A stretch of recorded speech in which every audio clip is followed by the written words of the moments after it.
Ey ağır gündə nicat qapısını açan, ey bütün çətinlikləri qüdrəti ilə asan eləyən, olacaqlar hamısı sənin qüdrətini bildirir, hər şey sənin əlindədir, verdiyin güclə hərəkət edirik, hər bir işində ədalətli olan sənsən, pislikləri sən bizdən uzaqlaşdırırsan, çıxılmaz vəziyyətdə olana nicat verən sənsən, ilahi çətinliyə düşmüşəm və o məni çox incidir.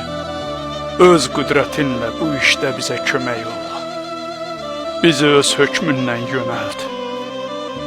Açıq olanları sən bağladın. Bağlı olanları sən açdın. Qarşımdakı çətinlikləri sən asan elədin. Dar günümdə sən mənə dayaq oldun, uca və əzəmətli Allahım. Peyğəmbər və onun ailəsinə salamın olsun. Allahım, fərəc qapılarını üzümə aç. Mənə bu vəziyyətdə çıxış yolunu göstər. Mənə istədiklərinin şirinliyini dadızdır. Tükənməz rəhmətinlə bizi bağışla.